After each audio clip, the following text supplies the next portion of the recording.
application mai suna PC Remote. To shi dai wannan application mai suna PC Remote yana ba da dama ne ka yi amfani da kwamfuta ta cikin wayarka. To abin ba wani wuya bane da shi. Amma kafin mu fara bidiyon, ka daure ka mana subscribe, ka danna mana ƙararrawa da zarar mun sake sababbin shirinmu za ka ji su akai akai. Sannan abin da yake faruwa sai a kowace waya za ka ajiye mata application ɗin. A kowace waya da kuma kwamfutar da za ka yi amfani da za ka jona.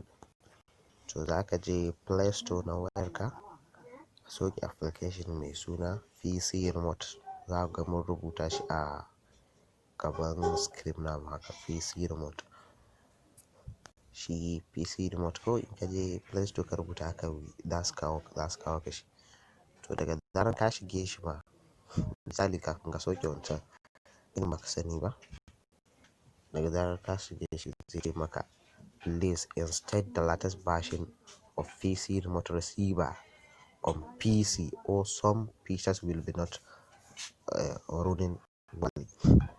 To, sai ka koma cikin Chrome browser wato na kwamfuta sai ka sauke application wanda aka rubuta PC Remote Receiver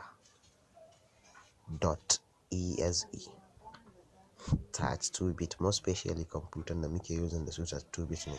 Da irin su iPhone, Apple kwamfuta ne suke zuwa da 64 ko kuma 86. To kai dai na san cewa ba zai wuce 32 amma za ka iya dubawa. Za mu kawo muku bidiyon da za ka duba kwamfutar ka wata kala ce 32-bit ne ko 64. Indai ka tabbatar da naka 32-bit ne sai ka rubuta PC Remote Receiver .exe 32-bit. Zai kawo ka sai ka je ka yi downloading ɗin wannan apps ɗin, ka yi installing ɗin shi a kwamfuta kuma akwai shi a waya. To yanzu dai ka ba lokaci za mu kawo muku bidiyon shi application ɗin. Bidiyon shi yanda za ka connect ɗin nan ba da jimawa. Amma da Allah muna roƙon ka please subscribe this channel. Idan ba ka subscribe ba da Allah daure ka subscribe kuma ka gaya wa abokan arziki su ma subscribe. Dan in ba ka mana subscribe ba mu gane cewa kuna jin daɗin abin da muke muku. Kuma da Allah ana mana like ta haka ma za mu gane cewa kuna jin daɗin abubuwan da muke muku. Mun gode.